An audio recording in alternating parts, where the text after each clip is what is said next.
तो team US classes में एक बार फिर से आपका स्वागत है। आइए आज हम लोग देखते हैं बायोलॉजी 12th क्लास की, जिसका पहला चैप्टर है रिप्रोडक्शन इन ऑर्गेनिज्म, जीवों में जनन। तो देखते हैं रिप्रोडक्शन क्या होता है, जनन क्या होता है। The plant and animal try to continue their species. जो प्लांट यानी पौधे और जंतु जो होते हैं वो अपनी स्पीसीज, अपनी प्रजाति को कंटिन्यू करना चाहते हैं, लगातार अपनी जातियों को बनाए रखना चाहते हैं। The organism produce the individual like themselves. जो जीवधारी होते हैं वो अपने समान एक नई संतान को जन्म देते हैं, अपने जैसे ही एक नई संतान को जन्म देते हैं। The process by which the species is continued is called reproduction. The process by which, वह प्रक्रिया जिसके द्वारा the species continued is called reproduction, जिसके द्वारा जो प्रजातियों की निरंतरता को बनाए रखा जाता है उसी प्रक्रिया को क्या बोलते हैं, रिप्रोडक्शन कहते हैं। कि जिस प्रक्रिया के तहत जिस प्रक्रिया के तहत प्रजातियों की निरंतरता को, कंटिन्यूटी को बनाए रखा जाता है, उसी क्रिया को, उसी प्रक्रिया को क्या बोलते हैं, रिप्रोडक्शन कहते हैं। कुछ इसकी विशेष बातें भी हैं, जैसे it is an important characteristic feature of living organism.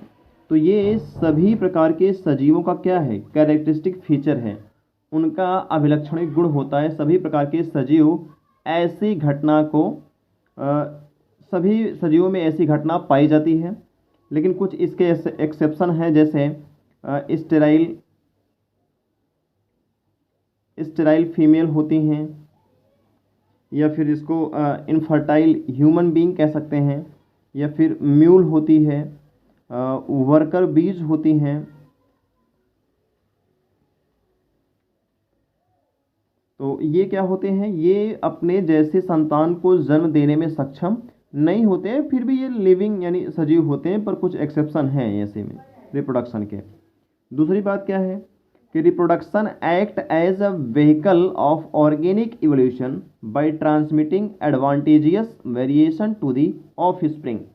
Reproduction act as vehicle of organic evolution, जो रिप्रोडक्शन होता है, जनन की प्रक्रिया जो होती है, एक्ट एज अ व्हीकल, एक साधन के जैसे कार्य करता है, ऑफ ऑर्गेनिक इवोल्यूशन, जीवों के विकास में, सभी प्रकार के जैविक विकास में एक तरह के साधन की तरह कार्य करता है, एक तरह के वाहन के रूप में कार्य करता है रिप्रोडक्शन की।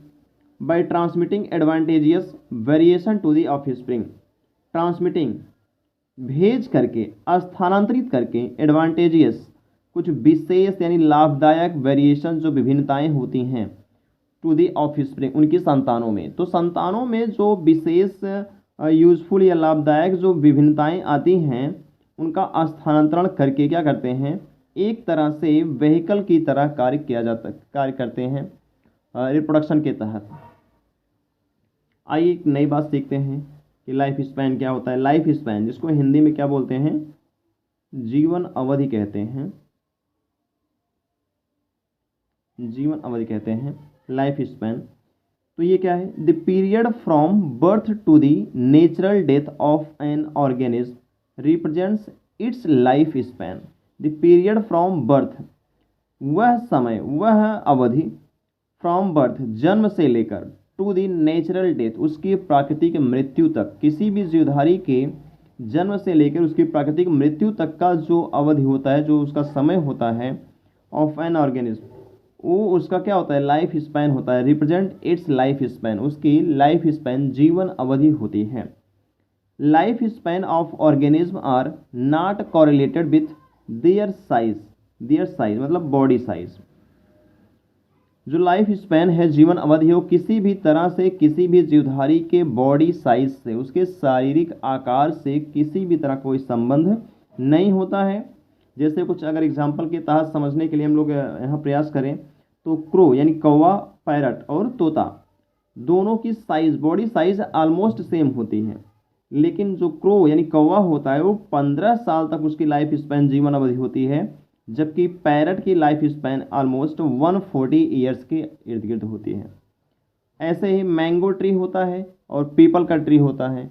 मैंगो का यानी आम का पेड़ और पीपल का जो पेड़ होता है, इसकी जो साइज़ होती है ऑलमोस्ट लगभग सेम ही होती हैं, किंतु यहाँ पे जो मैंगो ट्री यानी आम का पेड़ है ये ऑलमोस्ट 50 साल या उससे ज़्यादा तक जीवन अवधि होती है, ये सर्वाइव कर सकता है। किंतु यहाँ पे जो पीपल ट्री है, पीपल का पेड़ है, ये 2000 से लेके 2500 वर्षों तक भी इसकी लाइफ स्पैन हो सकती है। तो इतना अंतर है इनकी लाइफ स्पैन में, जबकि इनका बॉडी साइज ऑलमोस्ट सिमिलर होता है, एक जैसे होता है। तो आगे देखते हैं, death of every individual is certainty, एक विशेष बात है लाइफ स्पैन के केस में, एक नोट डाउन कर लीजिए इसको।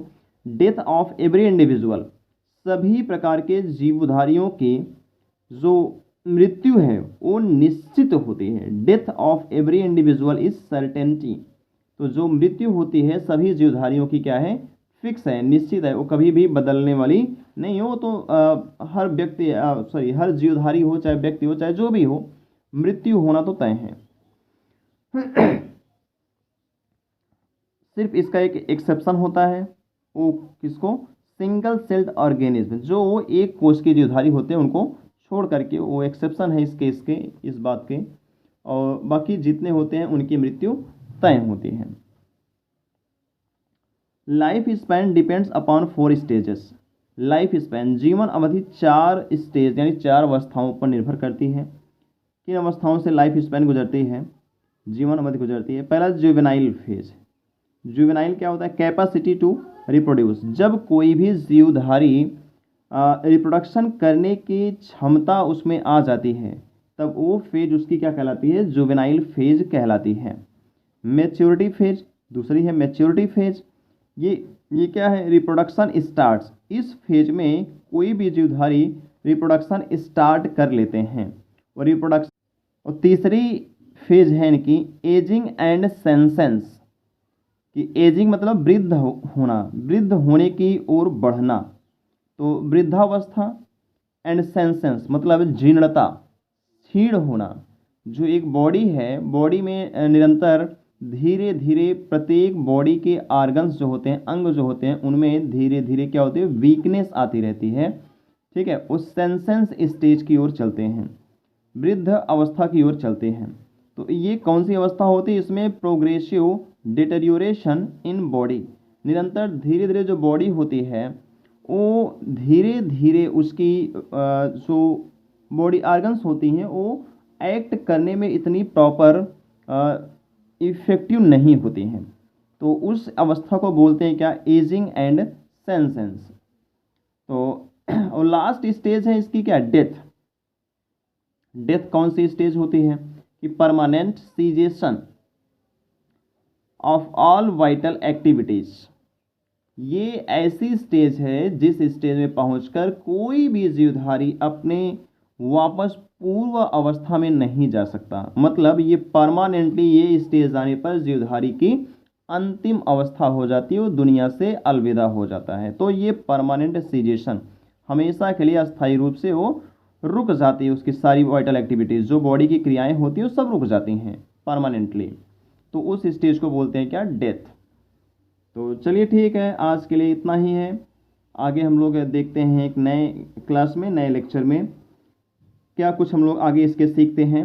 आप लोगों से एक दिन सामने से भी रूबरू होना है, कुछ विशेष बातें भी करनी है आपसे। देखते हैं एक दिन समय लेकर के आपके साथ और सामने से आके कुछ मैसेज आपके साथ शेयर करते हैं। फिलहाल यहाँ पे एक टैगलाइन है आज TUC की तरफ से, प्रयास ही परिपूर्णता का स्वरूप है। अगर आप किसी भी कार्य को करने के लिए अपना प्रयास निरंतर जारी रखते हैं तो आप किसी भी कार्य को आसानी से परिपूर्ण कर सकते हैं। तो इसी के साथ हम लोग थैंक यू।